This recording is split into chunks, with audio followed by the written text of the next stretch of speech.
yesterday there were some problems with the internet, and if there's any problems with the internet today, that this will be the last one I do from this location in northern Poland. Although it's a lovely place to visit, but if the internet doesn't maintain, it's not stable, this is then I can't do it. But this is one of the problems with doing things like I do, which are coming to you live from places that I'm visiting. I'm in a motorhome, I'm not in a studio, and therefore I'm very dependent on the on the connections. Indeed, some of the places I've been able to visit and see, and videos I've been able to do, I wouldn't be able to do them if I didn't have this motorhome. So really, it's a it's the way things are. And today I'm going to talk about Hitler in World War One, something which actually planned ages ago, and so this is really quite a lot of time gone in. Mind you, most of the stuff I do is quite a lot of time's gone into it. It's just anyway. So now, when World War One started in 1914, the 25-year-old Adolf Hitler was absolutely ecstatic about it. He thought it was a great idea. Everybody get together and have a nice war. And there's a photograph which has been taken in Munich's Odeonsplatz. That's bang in the center of town, and this photograph purports to actually show him. Anyway, the photographs are fake, I'm pretty certain of that. I've done a video on how the photograph actually came about, but just do it quickly. It says Heinrich Hoffmann, who was Hitler's photographer, he actually mentioned to it that he was taking photographs there on that day. Hitler said, "Oh, I was there as well on that day." And Heinrich Hoffmann had a look at some of the stuff he'd done, and a few days later he said, "Hey, look what I just found, it's you in the photograph." How he actually photographed it, I don't know. How he did the forgery, I haven't got a clue. It wasn't as easy then as it is today to forge things, but I would have to say that well, it's not a very, very good job he did, but he got the moustache wrong, for example. But anyway, I've done a longer video on that. I'll probably forget to put a link below. Now, so that was Hitler looking back on the situation with many years difference. Now, and this brings me on to the subject of sources. And the thing is this, I've got Hitler's memoirs, I've got Mein Kampf. Mein Kampf is not a very good source material. It's full of mistakes. And oh no, sorry, it's not full of mistakes, that's wrong, because I'm forgetting what it was used for. It was meant to be a propaganda piece afterwards, and so therefore, but it doesn't actually reflect what he might have been thinking and doing at the time. But there are things which are almost certainly correct in it. Now, I don't want to be like one of these Bible bashers who sort of picks the bits he likes out the Bible and then forgets the bits he doesn't like. And so, but in this case, I'm going to say, oh, this is true, but this isn't true, and that is something of that nature. So I'm going to be very careful about what I should say. But the memoirs that Hitler wrote 10 years later, he was in the prison, and he decides to write down what he thought he felt at the time, or with hindsight. Bear in mind that by 1924, Hitler was now famous. He was internationally famous. There was articles that appeared about him in New Zealand in the press, all that way away, other side of the world. Anyway, whether or not he sank to his knees and thanked heaven from an overflowing heart, as it says in Mein Kampf, I don't know, because I wasn't there with him on that day. Or at least, if I was, I didn't see him do it. So, I'm going to quote him now. A struggle for freedom, Hitler wrote, had begun, the likes of which the earth had never seen more powerful, for as soon as disaster began its course, the conviction dawned on the broadest masses that this time it was not a question of Serbia's or even Austria's fate, but of the existence or non-existence of the German nation. The overwhelming majority of the nation had long since grown tired of the perpetual state of uncertainty, so it was only too understandable that they no longer believed in a peaceful settlement of the Austro-Serbian conflict, but hoped for a final confrontation, and I was one of those millions. Now, you may remember, or if you saw the video I did on the father of Horst Wessel, we know that he, as a ultra-nationalist, was speaking in terms like this from the pulpit. He didn't see Hitler because he was in Berlin, and he was in Berlin by this time in 1914, and it's ridiculous to assume that really people were people like Hitler, who were he was just a painter, or people doing normal jobs, could really care less about the Austro-Serbian conflict. I would put it to you that they didn't even know where Serbia was, the overwhelming bulk of them. Anyway, they might have known what Austria was because it was close to Munich, but other than that, I don't know. Anyway, I also want to point out that what people often show, the cheering masses in Germany going off to war, but the biggest protest ever in German history was in Berlin, and it was against the war. That was it was at the beginning of August. So it's a myth. Now, we all people of my age remember their grandparents talking about what it was like, and or people who were older, and there was enthusiasm in the United Kingdom for the war. I mean, one of my relatives told me about how two of the brothers went off. The third brother went off as well, and when they found the third brother lied about his age, no way of checking like there is today. And anyway, and one of the brothers then, when they found out what it was really like, actually informed the authority, the army, that he's only 15 years old. And so he was kicked out the army, and he had to come home again. And I later found on it, when I was at Tynecott Cemetery, I found the name of my relative, and it's there was enthusiasm for the war. So anyway, in the United Kingdom, so Adolf Hitler joined the Bavarian army as a volunteer on the 16th of August 1914. As a foreigner, he had to apply for permission to join the army.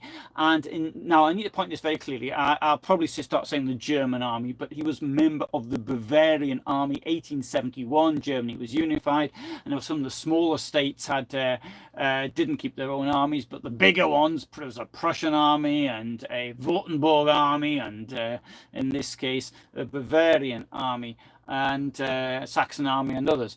And so so each state, so not each state, but Bavaria had its own army, and so Hitler had to apply for permission, and so he had to apply for permission to the king. And this was the king himself read it, but somebody somebody noted, and he was accepted.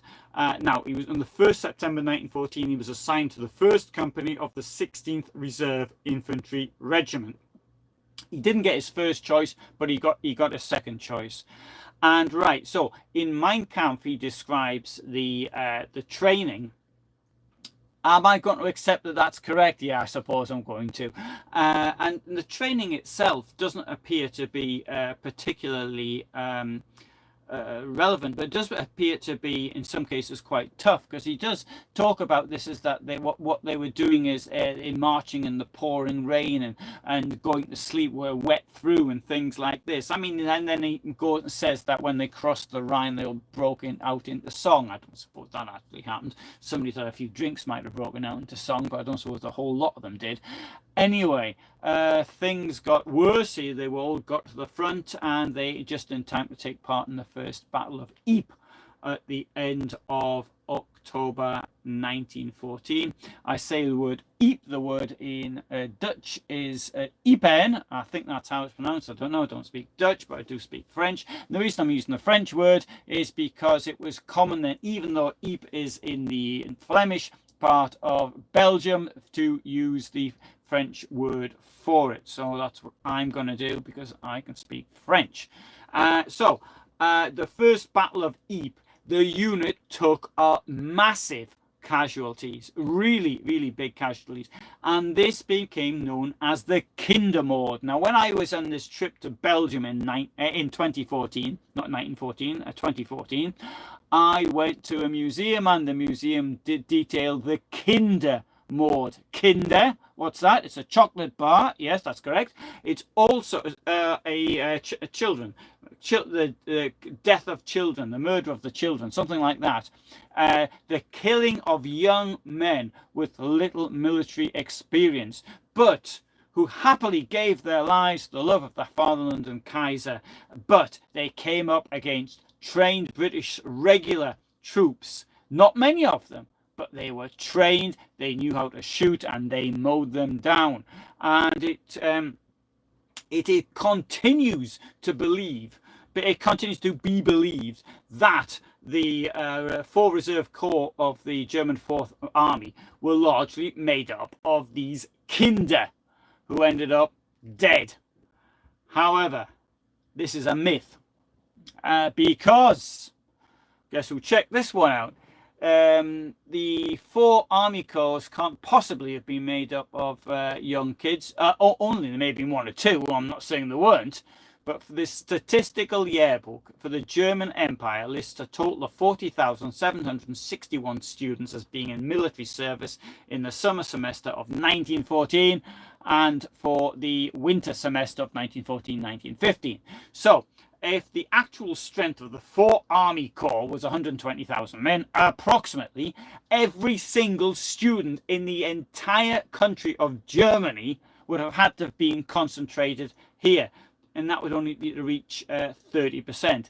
So the regiments themselves clearly were made up of reservists, Landwehr members, other types of volunteers, and of course a few regular soldiers as well. I've got the figures here for the Reserve Infantry Regiment number 211, 166 active soldiers, 299 reservists, 970 volunteers, not all of whom were students or pupils, 1,499 people from the militia, and 1 person from the another reserve. So as you can see, this wasn't a Kindermord at all. It was just how it happened. What I think probably happened is that those more likely to be killed were the younger ones, because they didn't have the experience, whereas older people, they hear something and they recognize it as being a shell, and then they're on the ground, whereas the younger ones mightn't have recognized it. Furthermore, there would have been peer pressure, it would have been seen to be cowardice for like diving for cover or something like that. I'm sure there are all things of those nature which might have meant, actually in the film All Quiet on the Western Front, now I haven't read the book, don't think I've read the book. I might have read it as a child, but I don't think I even read it. No, sorry, I did read it as a child. I read it. But anyway, in the film on All Quiet on the Western Front, there's a scene where that person who played John Boy in the Waltons goes into there's a like this hole in the ground, this shell crater, and then he talks that the young ones don't realize that that's where the gas lingers and they die as a result. So sort of things of this nature, which would have happened. I mean, that stands absolutely. It sounds absolutely to reason. I can give you another thing actually happened to me in Ukraine, where there was somebody, he turned up from Kyiv, and it was near a front line, and he walked through an area which was mine, and I was screaming at him. And then he said to walk quicker, and I told him, don't look at me, stop running, look at the ground. I mean, okay, I mean, maybe because I had army training and all the rest of it, and I was old enough to be his grandfather, but almost, and but it's these things actually happen. So it could have been Kindermore, but it wasn't all these masses of young kids sort of turning up. Anyway, there's another story, because apparently, whilst they were attacking the British at Langemarck in the Ypres area, they went into battle singing the German national anthem. Now, I don't know what you do when you sort of actually get to the end of it. Do you start again, or do you sing something else? And this was widely reported, and I have even seen it in serious history books. Now, it's a bit like the British soldiers who saw angels at Mons, and that didn't happen either. So there's no contemporary record of either of that actually happening, and I would be curious how they managed to concentrate on their singing whilst under artillery bombardment and being shot at. Well, maybe they were pretty good, but there is this argument being put forward that this is a means of identifying themselves as being German to avoid friendly fire. But the artillery would have had to have been about a kilometre back, and maybe even 4 kilometres back, so they must have been singing pretty loudly. So as to the angels at Mons, I'll just say that I think it was Playboy, a well-noted history magazine, which did in the 1960s did some research on this. I think it was the 50th anniversary, and they found they couldn't find anybody, and they who actually saw any angels or anything. Of course not. But it turned out it was believed to be so. It was the British propaganda ministry or whatever it was called then, army propaganda. It didn't happen. So but anyway, it made people feel a bit better. And this thing about the Kindermoor and the singing the national anthem, this was widely used, not only by the Nazis, but also in the Weimar Republic as well, as sort of justification for the war. So it cannot be doubted, though, that some units took dreadful casualties. These attacking units put together quickly, not proper training, not proper equipment, not proper leaders, and that is the reason for these devastating losses at Ypres, and thousands of soldiers killed who only had just arrived. And I think also that this is to cover up the failure on the sector of the front. The German leadership invented this alleged sacrifice, knowing full well it wasn't true. The Langemark myth, exclusively on a report about attack by young regiments of the 23rd Reserve Corps west of Langemark on the 10th of November 1914. By this time, the failure of the German attempt to break through at Ypres had been obvious, and this is the reason for what happened. Nonetheless, it was exploited for all that it was worth. So on the 1st of November 1914, Hitler was promoted to Gefreiter. The word Gefreiter is usually translated as corporal, although I think a lance corporal or private first class is probably better translations. And now Hitler being promoted so quickly is easily explainable. He was possibly one of the best, most experienced persons who's still alive by this time. So he'd been in battle there a few days. Everybody been a lot of people had been wiped out, and a Gefreiter was needed. So that's how he got his promotion. So on the 9th of November 1914, Hitler was appointed to be an orderly and a messenger between regimental headquarters and battalion headquarters, and this was located between 1.5 to 5 kilometers from the main battle line, and that would depend on what was happening at the front. Now, messengers had to be physically fit, and this is something I find a bit odd about Hitler, because he failed his not that long previously, he failed his Austrian medical for the Austrian army. So how was he physically fit? Was he physically fit enough to do this? Maybe he was I don't know if he toughened himself up, or was it that he was the best that they had, or was it, and I've just thought of this now, maybe it was because he was so loyal and obedient. That could be the reason why he was so keen.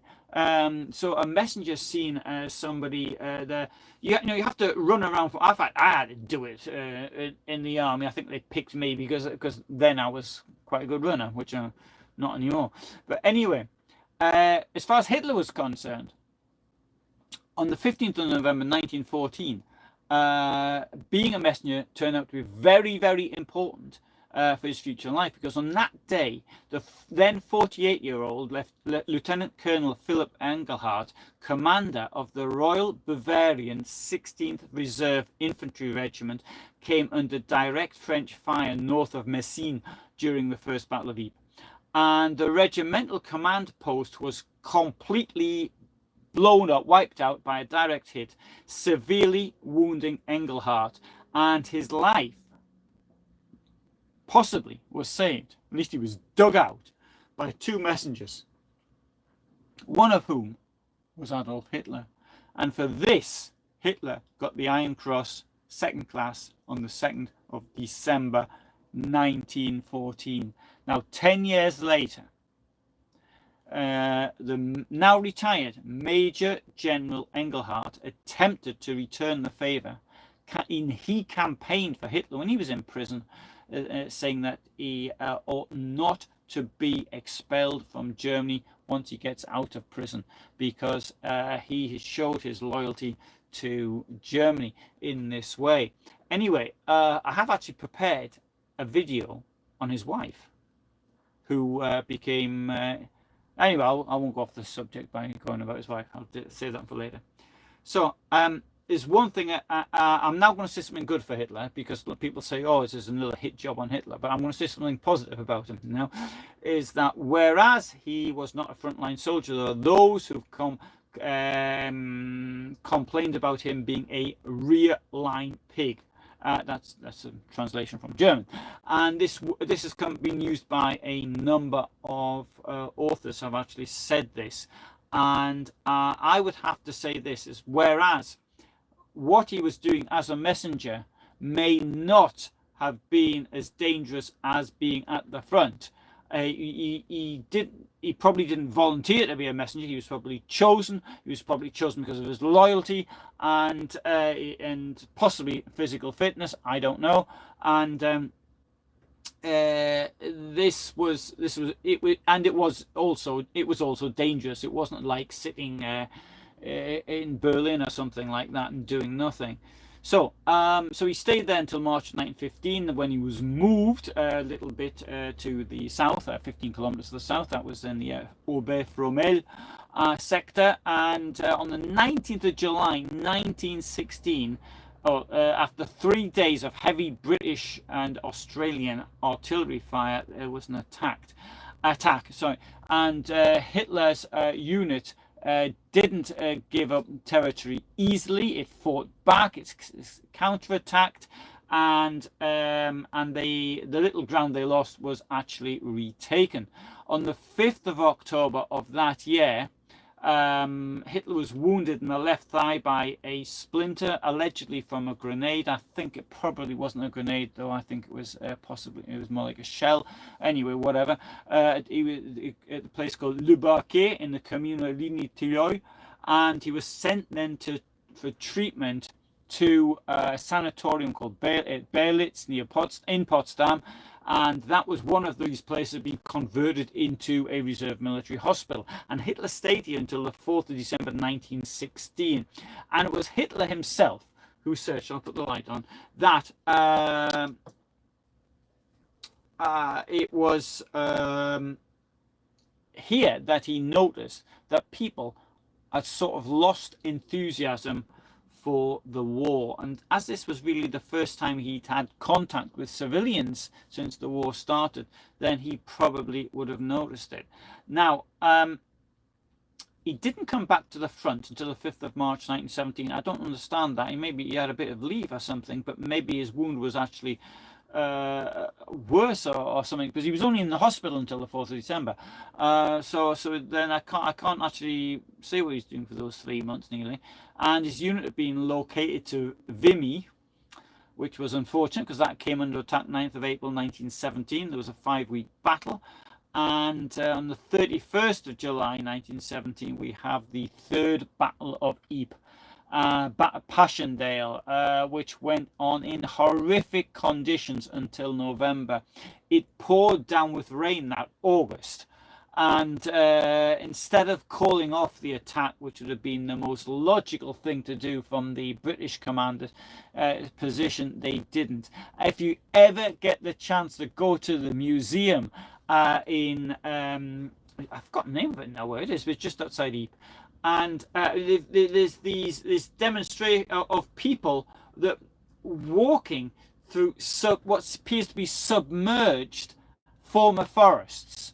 Utterly horrendous, the idea. I mean, in these conditions, the rifles just wouldn't work. I mean, even weapons I had when 60 years later, 70 years later, wouldn't have worked in those conditions. I mean, it is utterly horrendous. And also, I mean, obviously, maybe not slightly better for the Germans, but not a lot.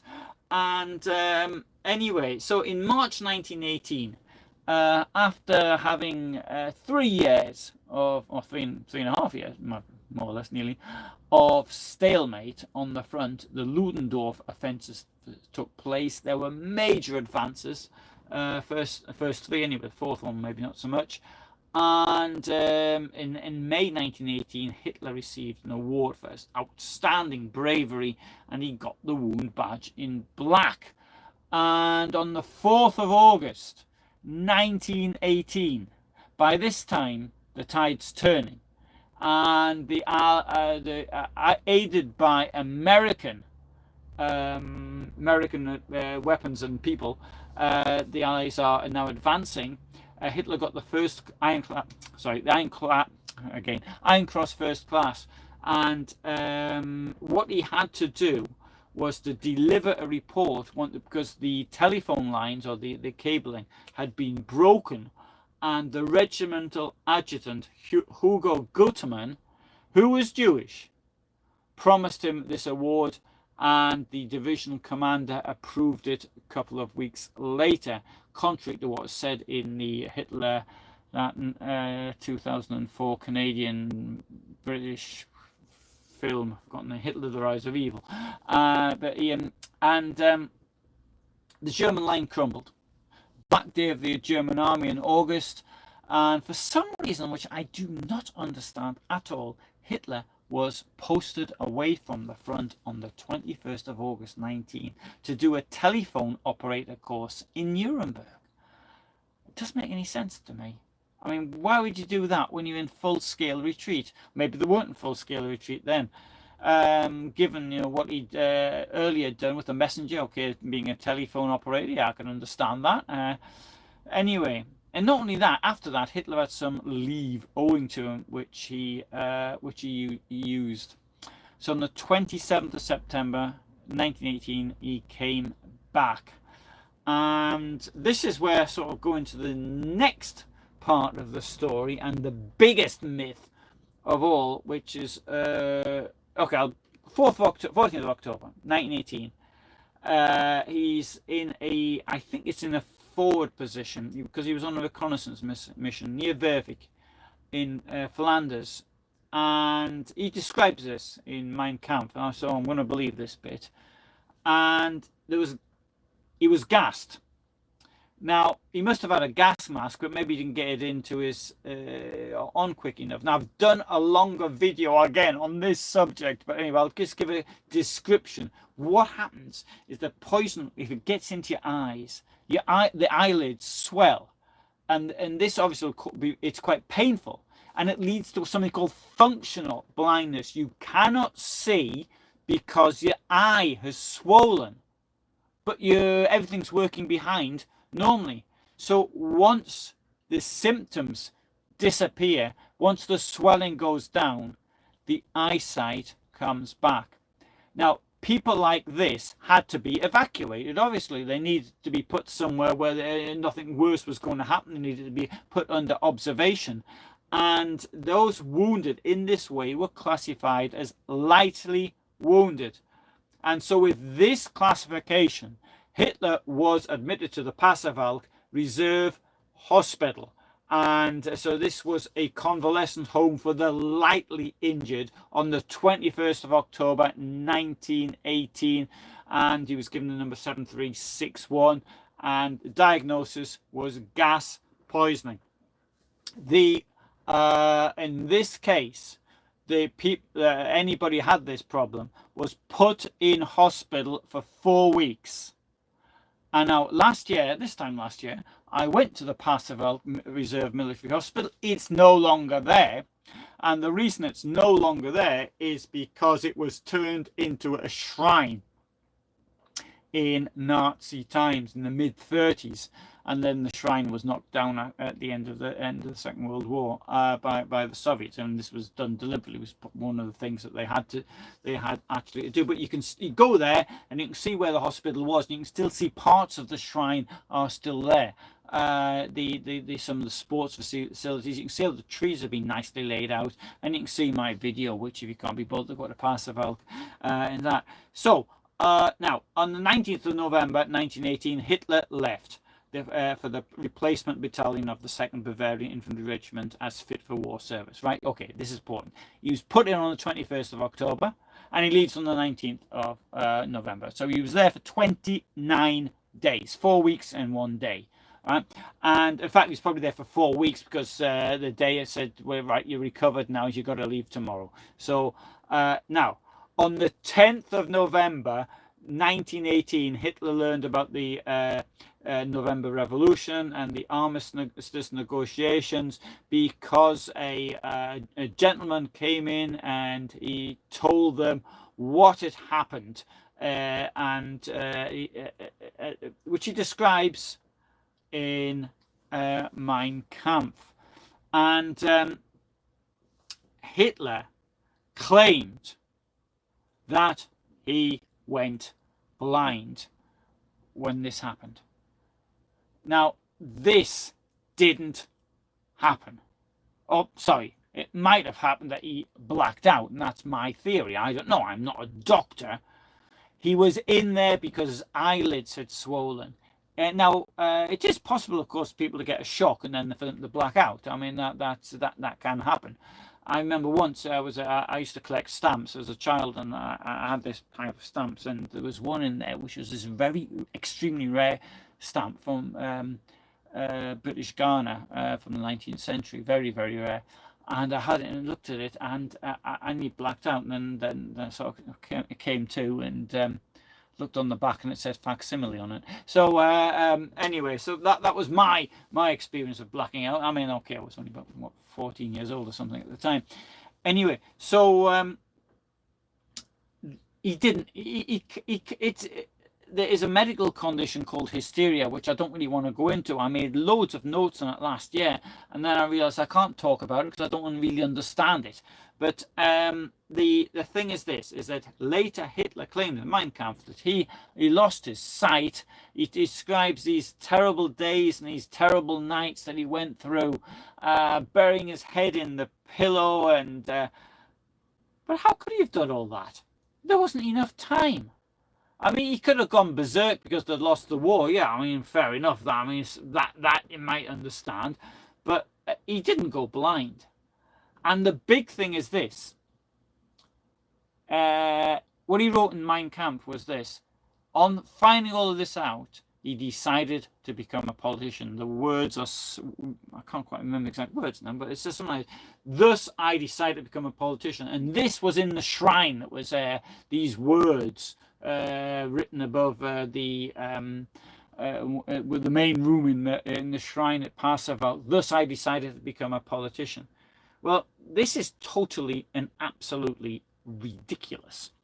Hitler was at the time somebody, he had been in the army, but other than that he was penniless. He had no home, he had no prospects, he had no nothing, and thus he decides to become a politician. It's a bit like me saying right now, oh, that rubbish they listen, that music they listen to these days is all rubbish. I think I'll become a pop star. In fact, to be quite honest, there's more chance of me becoming a pop star, let's say a pop legend even, than Hitler had of being a politician in 1918. So Nashville Cat 66 agrees. So yes, that's a good That's a good name for a pop group. Anyway, that Hitler, in the spirit of the stab in the back legend, went along with this. Now, there is a point just to talk of some of the people that Hitler knew when the war, because he did serve with two people. Max Amann, who became his publisher later, was his sergeant, and there was another person called Fritz Wiedemann. Fritz Wiedemann was an officer, was 2 years younger than Hitler. He knew him, but he fell out with the Nazis. In fact, I think he actually escaped. I've forgotten what happened to him now. But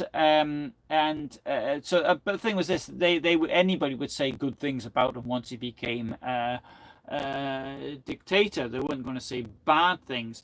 There is, of course, Hitler apparently would never complained. He was extremely loyal. He obeyed blindly, as he said in court in March 1924, after the Beerhold putsch. And he apparently never complained. I mean, everybody else complained, but he didn't. And another thing he didn't do is, I don't think he was particularly popular because of the way he behaved. And so he didn't drink, he didn't smoke, he didn't talk about his friends or his family, he didn't hardly talk at all, he didn't go to brothels with them. And he just sat there in the corner of the dugout, thinking, maybe reading. Apparently he used to paint, though, as well, whilst he was in the dugout. I don't know how he managed to do that. We do have some of the correspondence that he wrote. He did write a letter to say, he did describe the fighting, letters home to his former landlady, for example. And and he talked a lot about it later. So in the table talk, when he's now dictator during the Second World War, he would talk about it. But you can't really believe that, because again, it's now what he was saying later is being he's already built the legend. So that recollections may be recalled as the legend actually puts it. So after this, he went off to Munich. He may have been involved in the communist uprising in Munich. He may have been a communist. We don't know. But he stayed in the army, and the rest is, as they say, history. So that's it. That's largely what I have to say. There's a book by Thomas Weber, which I haven't read. I've listened to a few lectures of his, but I will read it once I get a chance to. Thomas Weber, Hitler's First War. I mean, you can obviously, in the books by Ian Kershaw, it talks about what he did in the First World War by, forgotten his name now. Forgotten the name.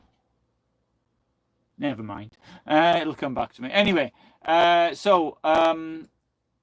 have a look at some of the points you made here. So, hello to everybody. Greetings to Tacoma, Washington. Craig, John, Declan. Hello, yes, nice to see you, Declan. And Ian. And Army life appeared to be the first time Hitler really felt part of something, says Ian. Yes, I think that is absolutely correct. Because until this time, he had been a rebel. And when he was in the army, he ceased to be a rebel. I had never thought of that one until now. I'm sure that something can be made of that by somebody who knows about psychology.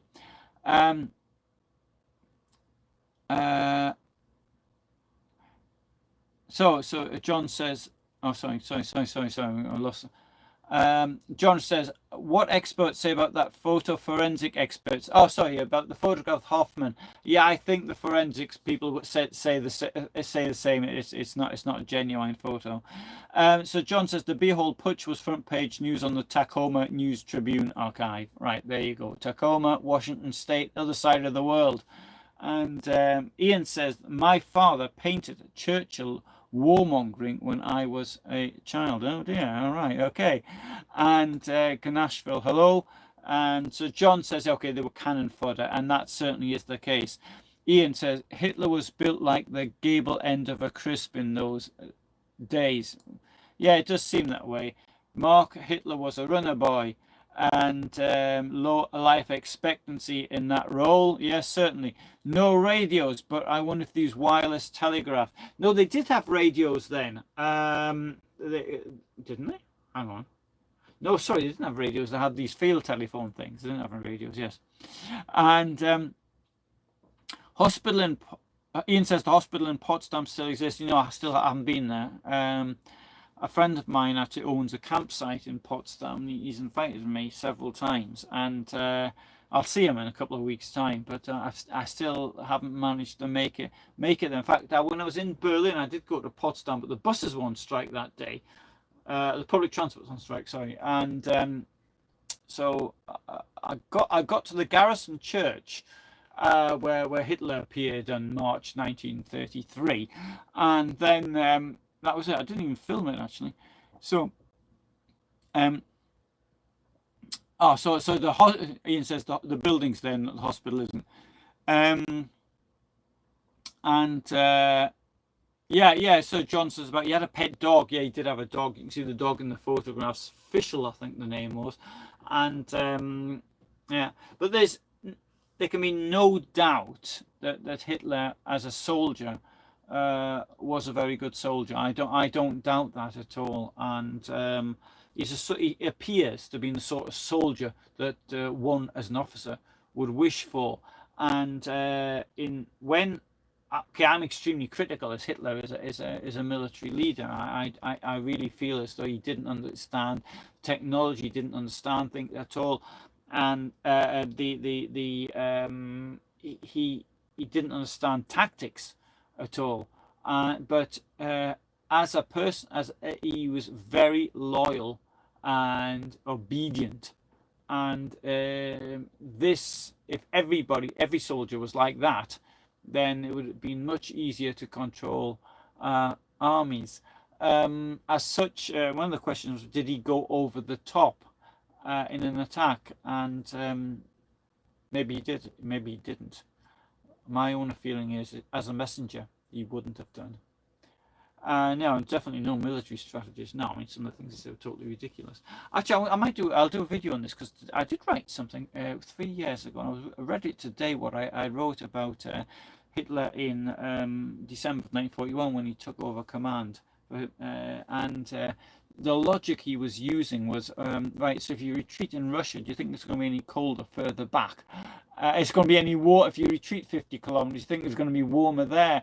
And have you prepared lines there and things? His arguments, to a certain extent, made sense, but from anybody with any sort of staff training, I mean, there were ridiculous arguments he was putting forward.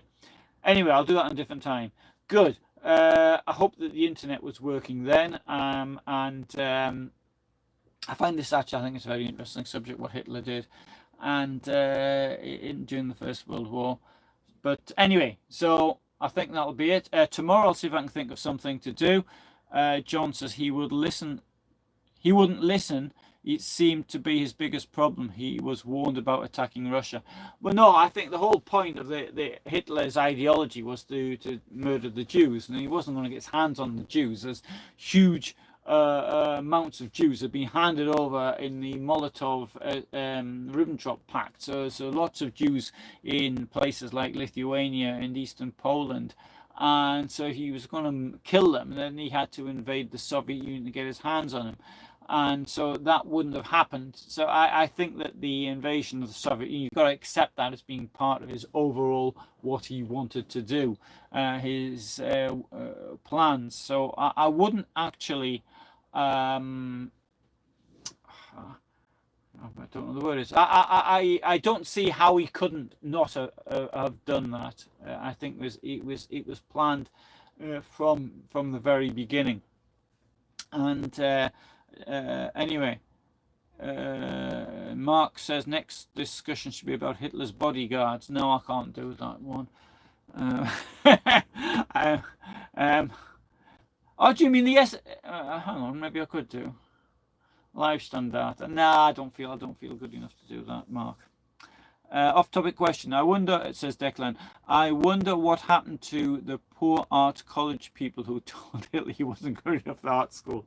Yeah, I've often wondered that as well, because somebody had to make a decision, and 30 years later, when Vienna was occupied,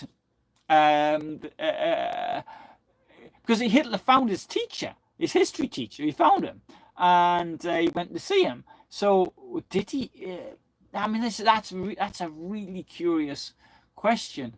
And there were at the time also there were like journalists and things who wanted to sort of look for people who had known him. Obviously, they won't say favourable things. So you've got Kubitschek turned up, for example, and I think they looked for people he knew in the shelter, because he was in a couple of shelters, of course, in Vienna. And anyway, yeah, I don't know, Declan. I'm sorry, I don't answer that question. So John says Russia had a huge army in the Far East. Yeah, things that the Soviet Union was, of course, fighting a war with, had a war with Japan, and the Soviet Union had enormous reserves of manpower, but they weren't very good. Now, Soviet Union, what was the population then? It was about 100 and I've forgotten now, 180 million, something like that. So it was more than double the population of Germany. But then again, you have to look at the industrial potential, and I would say from an industrial potential, the Soviet Union was severely outnumbered. Had it not been for the United Kingdom and the United States, above all the United States, keeping the USSR in the war, my own belief is that it would have collapsed. It's thanks to the United States that the Soviet Union didn't collapse. And this is why, I mean, I strongly believe it was the United States that won the Second World War, whereas the others didn't really. Ian says Hitler's artwork was too safe. His subject choices were poor. He could paint. Okay, I don't see a problem with his painting, but then I don't know anything about painting. It doesn't. I can't see the problems with it. I mean, some of the things it seems to me to be quite good, but then again, it's not the sort of thing I know about. So he couldn't draw people. He was said, okay, this maybe was because he drew buildings, and that's why he wanted to be an architect. I don't know. I mean, that's possibly why, okay, when he fell in with Speer, but I mean, the thing is this about Hitler's architectures, this is that Speer built these, what Prince Charles would have called a monstrous carbuncles, whereas I think that Hitler was more interested in these sort of typical German towns, such as Dinkelsbühl or Rottenburg, places like that. Yeah, a lot of his artwork has appeared lately. Yes, it has, but I think a lot of it's forgery. Yeah, J Pip, hello, agreeing with me about the paintings. There is a museum, because I mean, just Hitler, the Hitler diaries, and the Konrad Kujau, who forged the Hitler paintings. And his family has a museum, and it's not so far from where I live in Germany. And I keep meaning I've got to go and see them, and maybe I'll try and do that in January, and because I find that really curious. Ian says he did one dark avant-garde painting, which was very good. Okay, don't know. Don't think I even know what avant-garde means, to be quite honest. Before his time, maybe, whatever. Okay, so thanks very much for watching. Tomorrow I'll pick a subject up. I'll pick a subject up to do today. I'm assuming there was no problems with the internet. If there was any problems with the internet, write it down now. And so until tomorrow, all the best. Bye for now.